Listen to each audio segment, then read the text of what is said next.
Welcome, everybody, to today's Building My Legacy podcast. I have with me today an amazing gentleman. His name is Dee Brown. He is president and CEO of the P3 Group, Inc. Now, P3 is P3 because private, public, and what is the third one? Public-private partnerships. Okay, the partnership is the P. Dee comes with an amazing record. He's been in real estate business for 27 years. He's managed and succeeded in overseeing all sorts of phases of multi-million-dollar construction, infrastructure, water, sewer, environmental projects for government and private and public sector clients. You know, Dee, that is something that so many people aspire to. How do you work with business, private and public, make it come together and be profitable? Because there's so much of those government regulations and strings that are put on people, I think, that make it more difficult. And so a lot of people opt out and don't get involved.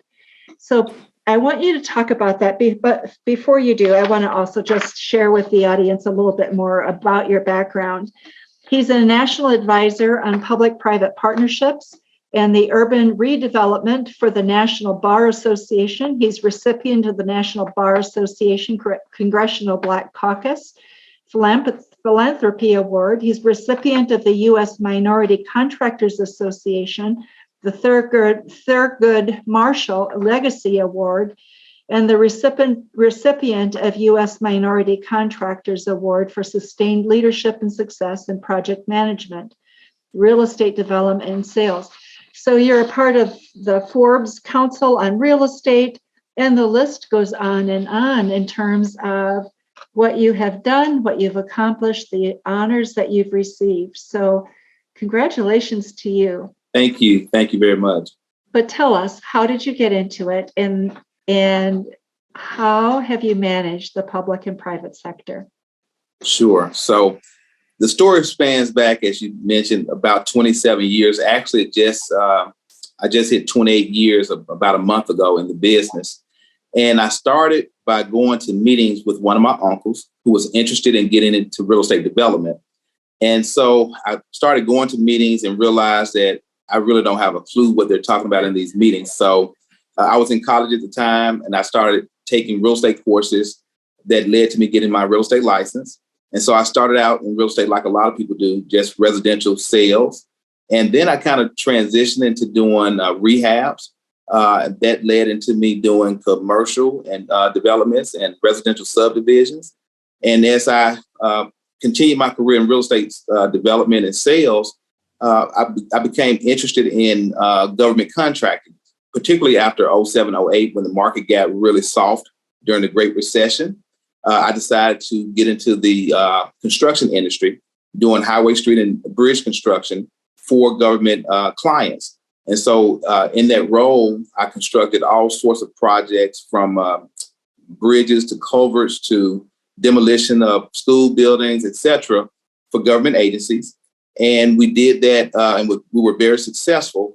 And I kind of just slipped into the public-private partnership world by getting a contract with the Army Corps of Engineers and 3 districts that required me to provide heavy equipment packages on a short-term lease to the government because they had the forces to execute the work, but did not have in their budget to purchase the equipment. And so they entered into a lease agreement with me to lease the equipment. And that was kind of my first taste of public-private partnerships. And so after doing that project and then later being awarded a project with the U.S. Nuclear Command Center at Goose Creek, South Carolina, I decided, let me kind of merge this government P3 sector opportunity with my background on real estate and real estate development. And so that led to me getting into the more traditional P3s that we do now, which center primarily around social infrastructure and hard infrastructure for government agencies. And so now we're doing complete design, build, finance solutions for cities, counties, school districts, colleges, and universities. And it's saving them a lot of time and a lot of money. And so you mentioned in the opening that there are a lot of regulations that make government work very, very difficult. And so that's the interesting component about public-private partnerships. In this sector, we're actually easing regulations because you have the private sector executing work, delivering projects for the government, but you're doing it on the private sector. So it's this kind of quasi-governmental type process where we have all the luxuries and conveniences that you enjoy in private sector work, but the end result, the end product is for the benefit of the government and for the citizens that government represent. And so whether we're doing fire stations, police stations, whether we're doing infrastructure improvements for parks, whether we're doing student housing, student unions, K-12 schools, the end project benefits the community in which that project is located in, but that project is being delivered by the private sector. We're doing it with our design team, our construction team that we put together, and we're going to the capital markets, issuing the tax-exempt debt to fund the project, and then we're leasing those completed projects to the government for a period of time, typically 20, 25, 30 years. And at the end of the lease, they own the asset. And so they get the benefit of ownership without having to go through the process of trying to issue the debt themselves or taking construction risk and other risks that we actually transfer to the private sector. So, Dee, tell me, one of the things that we hear about is the length of time that it takes for a project to get approved. Because you're part of the private sector, that time is truncated. Is that correct? Absolutely. So it really depends on the motivation of the government agency and how quickly they want to get the project delivered. So we can move as quickly as they want to move, or sometimes it does take some time to get all of the votes collected on the city council or board of supervisor or college board to say this is the route we want to go. And so, to give you a case study, we have a pre-K school that we're building in Illinois. That project, from the time that we executed our development agreement to when we broke ground, started construction, was 78 days. That's almost unheard of. We have a project that we did in Pine Bluff, Arkansas, where it took us 84 days to break ground from the time that we got the approval to move forward with that project. So where it may take on a traditional government project, sometimes 2 to 3 years to get the project under construction, sometime longer, we're able to cut that time down considerably by being able to execute the project in the private sector, because we don't have to get all of the approvals at every stage of the process once the government decide that this is the path they want to take to get the project delivered. And so that has become something that agencies are realizing is very, very valuable, that time component, reducing the time of execution. Because during COVID-19, what agencies have found is that projects that they thought they could get done for $10 million are now $13 and $14 million projects. The cost of construction increased considerably over the last 18 months or so. And so being able to deliver projects through a public-private partnership give you that opportunity to lock in today's prices, start construction sooner, and really cut a lot of red tape out of the process. So part of what you're saying is by going into this partnership, you're able to control costs, you're able to deliver projects on time, and do it in a more managed way. So you always hear about the nightmares, especially when it comes to infrastructure types of projects. So tell me, if that is true, why don't we do more private-public partnerships? Well, I think that a lot of communities are learning that this is the path to take, especially smaller communities where they do not have the technical expertise and resources to execute complicated projects on their own. And so oftentimes the reason that these nightmares occur is because smaller communities that lack the sophistication to execute the project take the project on anyway. And then they try to execute the project without those technical skills that are really necessary to have a project delivered on time and on budget. And it ends up being a nightmare situation. In our process, the construction risk is transferred to the private sector. So the government does not hold any construction contracts whatsoever. When we close a contract, we have already agreed that the project will be completed for a certain price. And then we complete the project for that price, on time, on budget, without exposing the public partner to change orders and other risks that are associated with constructing projects. So when you're involved in this, what challenges you the most, Dee?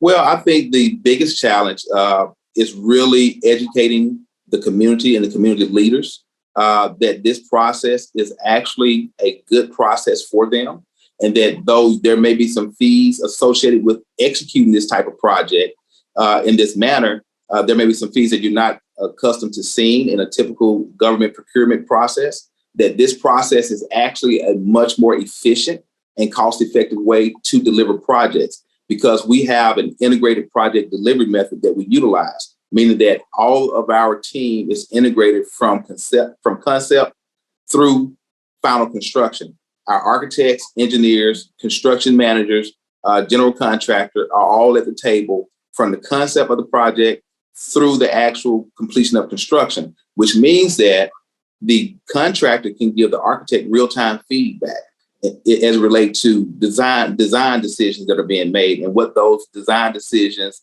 what the ramifications of certain decisions are to the project. So it allows us to control costs.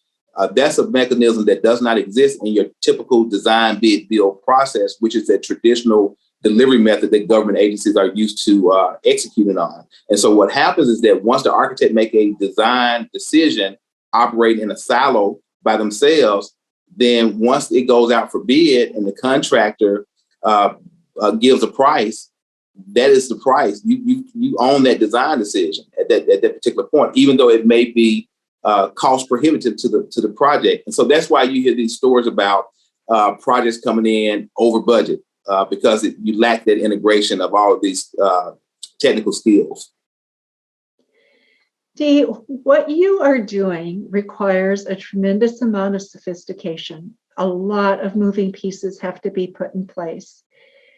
How did you learn it the first time as you were going about putting a public-private sector partnership together? Well, that's interesting. I attack all businesses the same, which means that conceptually, you can understand you're trying to get from point A to point B. And so what I guess the thing that I have that's my strength is that I recognize that I don't know how to get from point A to point B by myself. So what I do in every business that I engage in, I build a team around me that can take me from point A to point B. So when you start bringing on experts to your team, and they tell you, well, don't forget about, you're going to need to cover this base right here. And we bring in an expert to cover that base. And so eventually you have a full team built out because you brought on the right experts who had the wisdom and insight to say, here are all the bases we need to cover. These are the team members we need to have at the table. And so as we started to build that team, we hired the right lawyers. We hired the right bond underwriters and investment bankers. We hired the right architects and engineers, the right general contractors, the right construction managers, the right owners, representatives. And so we essentially built out that team to where we brought all of those skill sets together and people who had significant experience in operating in all these different technical areas. And so that's how you build a company. That's how you build a successful team. And so I tell people all the time, while it's really great to know what you know, it's even more important to know what you don't know, because only then can you bring in the talent and skills to supplement for that. Dee, that requires a whole lot of honesty, right? Correct. And as leaders, sometimes we don't want to have that personal self-assessment and honesty. We like to think we can do it all. Right. Right. And that's problematic. So I respect that tremendously. What would you like public people to know as you've got cities who have a project and they are planning within the city council or whatever, what they want to do. In that process, what would you like them to consider, talk about, think about, so that you can absolutely shine at what it is that you do for them? Sure. So I think most importantly, community leaders need to really take a step back and look at all of the options that are available as it relates to delivering public projects. Public-private partnerships are a great solution. Maybe not for every single scenario, but for a significant number of scenarios in terms of when there are serious budgetary constraints that you have to adhere to, when you are trying to execute a project and conserve your general obligation capacity, when you want to get a project delivered quickly under a robust system, public-private partnerships offer a great option. Also, from a risk mitigation perspective, a well-structured public-private partnership should transfer a significant portion of the risk to the private sector. And then the private sector use risk mitigation tools to ensure that the interest of the public is also protected. And so when I talk about risk mitigation tools, I mean that, for example, when we hire a general contractor to construct a project for us, that general contractor posts a payment and performance bond, just like they would do on any other public project, meaning that they're guaranteeing that the project is going to be completed on time and on budget, right? And then we also have owners' representatives, construction managers who actually oversee and manage the day-to-day activities of the contractor to ensure that they are staying on target with their schedule, to make sure that when they submit invoices, that the work that they're billing for is actually in place and that it's also meet our QA/QC standards. And then we have construction administration from the architectural team. And the architectural team is also inspecting work that's in place, making sure that the work is being built to the specifications within the construction documents. And so all of these items serve as risk mitigation tools to make sure that this final product, this final project is actually what the end user bargained for. And so when we take that risk on our end, if there's an error, then we have to make sure that our team absorb the cost to correct that error. It's not on the government. It's not at their foot to deal with. And so there's a significant amount of risk that can be transferred away from the public sector to the private sector by structuring a public-private partnership. The other thing is also that sometimes there are projects that are very critical to the community. And sometimes the government may not have the time or may not want to go through a public referendum process. They may not have the time or the luxury to go and get a vote of the people to execute a project. Oftentimes, a public-private partnership can offer a solution to voter referendum requirements because you're entering into a lease agreement versus issuing the debt directly. And that arrangement can, again, save sometimes years out off the entire process. Wow, that's unbelievable. I hadn't thought about that you shift it from owning to leasing, and that by its very nature changes a lot of the dynamic of the process. So Dee, when people are looking at private public partnerships, people will be listening to this. Some may go, wow, that could be fun. What advice would you give them? Well, I think that the devils are always in the details, right? So when you enter into a public-private partnership, it's very, very important that the roles are defined, like what expectations rest with the developer, what expectations reside with your public partner, what risk the public partner may have in the transaction based on certain acts that may take place. And so I'll give you an example. We have a program called our Build Better Student Housing Initiative, where we are delivering student housing and other essential infrastructure to colleges and universities. And under our program, the college is not required to sign for debt on the transaction. That we have our nonprofit partners or affiliates that come in and issue the debt, fund the transaction, and then actually share the revenue with the college. And so one of the questions that comes up oftentimes is that, okay, well, if we're going to lease you our land to build this building on, what happens in the event of a default, right? And then educating the college that when you lease a land into a bond transaction, that the bondholders only have the rights of the tenant. And so in the event of a default, the bondholders become the tenant and are obligated to adhere to the same terms and conditions of the lease as the original issuer of the debt. And so it's an education process so that they can understand and get comfortable with how they are transferring risk away from them and what their exposure is in terms of events that you may not think are likely to happen, but that could happen in a potential transaction. So there are so many things always to think about, aren't there? For a person who's starting out right now and thinking about a private-public partnership, where do you begin? Do you begin by going and talking to cities? Do you begin by going and talking to other people who are contractors who are in the private? Where do you begin the process? Because to me, it's huge. So our process always began with talking with the agency that has the need. And so whether that's a city, county, a college, university, or some other governmental agency, that's where our first stop is always there. And so normally we're talking to the agency, understanding what the need is, understanding what options they have available to them in order to get the need fulfilled, and then making an honest determination of whether or not a public-private partnership is the right vehicle to execute that project.